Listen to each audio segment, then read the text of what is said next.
첫 번째 소식입니다. 록히드 마틴이 SB-1 디파이언트 헬기 관련 정보를 공개했습니다.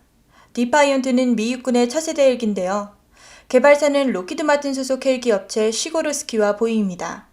미 육군의 현 주력 헬기 UH-60 블랙호크와 비교해 디파이언트의 비행 속도, 화물 적재 능력, 무장 탑재 능력 등이 월등한 것으로 알려졌습니다. 28일 업계에 따르면 록히드 마틴은 디파이언트가 미 육군 역사상 가장 빠르고 조종이 쉬우면서도 생존력이 우수한 헬기라고 밝혔습니다. 아울러 록히드 마틴은 디파이언트가 복잡한 지형을 통과하는 저공 비행 능력이 탁월하고 디지털 전장에서의 임무 수행력도 갖췄다고 설명했습니다. 앤디 애덤스 시고르스키 부사장은 디파이언트는 미 육군이 적의 위협에 대처하는 모습을 근본적으로 바꿀 것이라고 전했습니다. 이상우 기자였습니다. 두 번째 소식은 남미 소식입니다. 중남미 국가인 과테말라와 온두라스가 이주민 문제로 갈등을 빚고 있습니다. 중남미 최빈국 가운데 하나인 온두라스는 마약 밀매, 폭력 조직의 활동이 왕성한 데다 코로나19 확산과 허리케인까지 겹쳐 국민들이 나라를 떠나고 있습니다. 허리케인은 대서양 서부 카리브해, 멕시코만, 북태평양 동부에서 발생하는 강한 열대성 저기압인데요. 29일 한국국방외교협회에 따르면 최근 온두라스 이주민 9천여 명이 과테말라를 통해 미국으로 가려 했습니다. 과테말라 정부는 무장경찰과 군인들을 동원해 이주민들을 무력으로 진압했습니다. 온두라스 정부는 과테말라 정부의 강경책에 불만을 표출했는데요.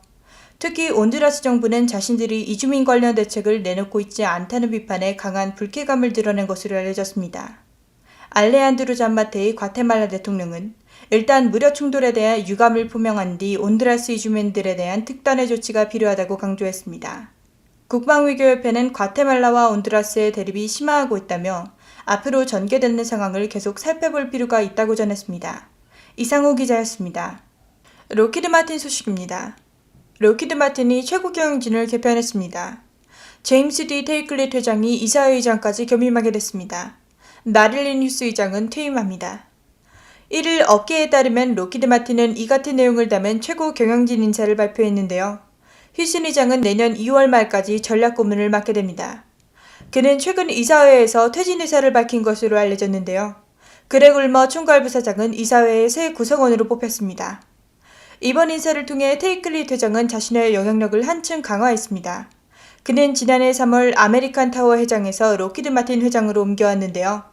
현재 테이클릿 회장은 항공우주산업 등 미래 성장이 기대되는 사업 부문을 개척하는 데 힘을 쏟고 있습니다. 록히드 마틴에서 40여 년간 일해온 휴슨 의장은 명예롭게 물러나게 됐습니다. 그는 밑바닥에서부터 시작해 회장, 의사회 의장까지 지낸 입지전적인 여성 경영자입니다. 이사회의 신규 멤버가 된 울머 부사장은 F-35 전투기 프로그램을 책임지고 있는 인물입니다.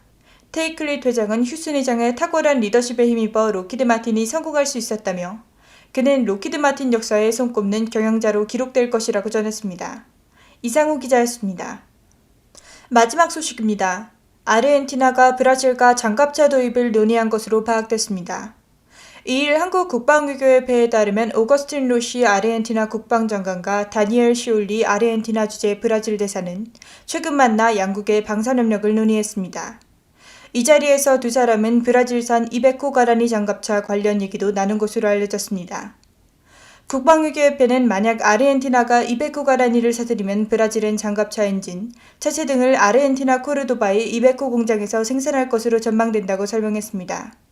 아울러 국방외교협회는 아르헨티나는 중국산 장갑차에도 관심을 보인다며 당장 아르헨티나가 이베코 가라니를 택할 가능성은 작다. 추후 전개를 확인할 필요가 있다고 전했습니다. 이상우 기자였습니다.